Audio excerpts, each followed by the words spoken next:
두 번째로 오늘 본문을 통해 하나님은 우리에게 너희 손이 약하지 않게 할 것을 요구하십니다. 어느 시대에나 손은 행동의 주체를 상징합니다. 무엇인가를 실제 행동으로 드러내는 구체적 행위 주체로 인식되어 왔습니다.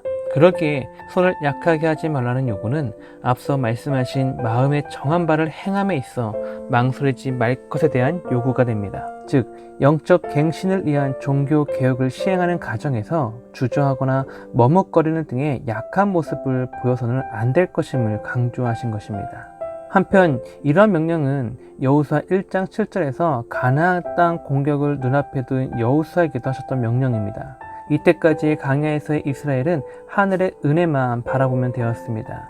그 어디를 보아도 그 어떤 것도 없었던 광야에서 이스라엘은 그저 하늘에 계신 하나님을 찾고 은혜의 손길만 구하면 되었습니다. 그렇게 하늘만 쳐다보고 하나님과 함께 동행하면 모든 것이 충족되었습니다. 그래서 하나님은 후에 예레미야 2장에서 이 광야에서의 이스라엘과 자신과의 관계를 회상하시면서 마치 신혼 부부와 같았다고 말씀하십니다. 물론 광야에서의 이스라엘은 많은 불평과 원망으로 하나님께 나아갔고 심지어 모압 여인들과 행음하였을 뿐만 아니라 그 여인들의 게임에 넘어가 모압의 신들에게 젖가지 않은 행악을 벌이기도 하였습니다. 하지만 그래도 이스라엘 내에는 거룩을 지키고자 힘쓰는 하나님 백성들이 있었습니다.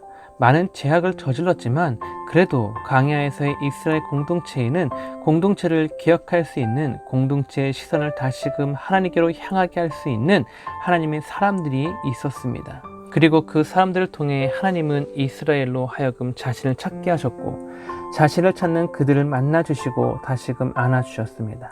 수시로 자신의 존재를 드러내시며 여호와 하나님께서 이스라엘 공동체와 함께 하시고 계심을 알게 해주셨습니다. 그래서 하나님은 광야에서의 이스라엘과 자신의 관계를 신혼 부부와 같다고 하신 것입니다. 우리의 심령이 광야를 걷던 이스라엘과 같은 심령이 되기를 소망합니다.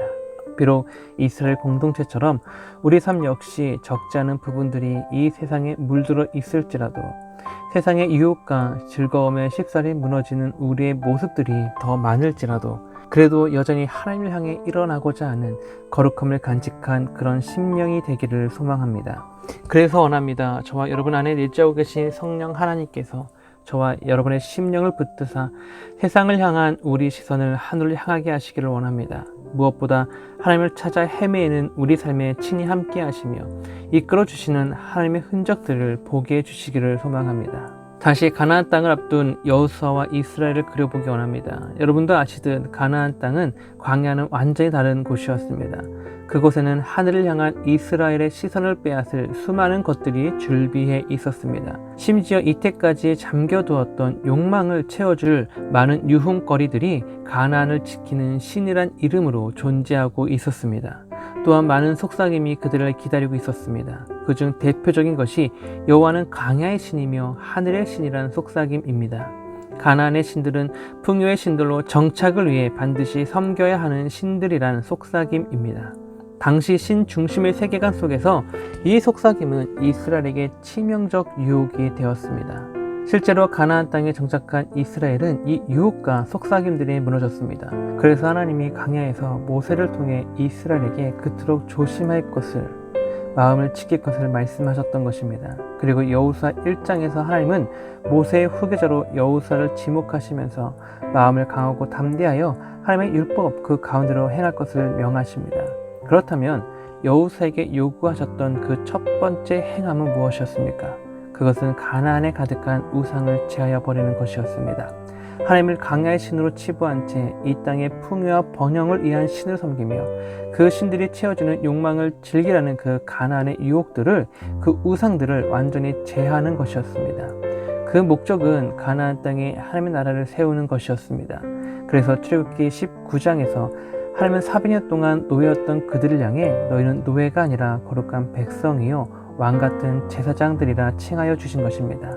그렇게 새로운 정체성을 부여하심으로 가나안 땅에 하나님의 왕국을 세우고자 하셨습니다. 이를 위해 요구하신 것이 바로 가나안의 모든 것을 제하는 것이었습니다.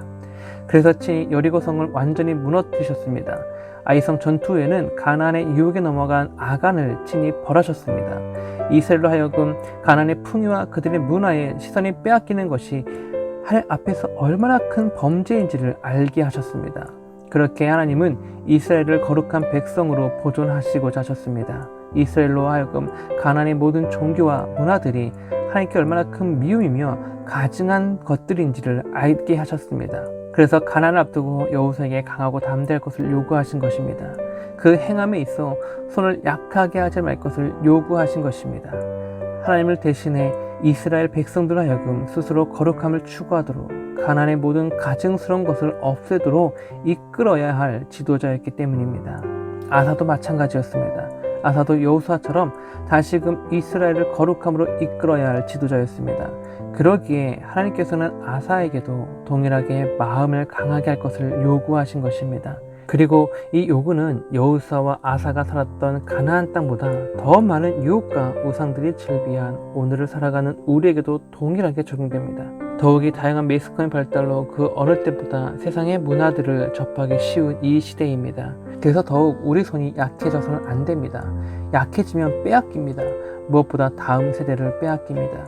10년 후, 20년 후 여러분을 이어 하나님의 교회를 섬길 하나님의 이름과 영광을 드러낼 다음 세대를 빼앗깁니다. 아니, 이미 수많은 다음 세대를 빼앗겨 왔습니다.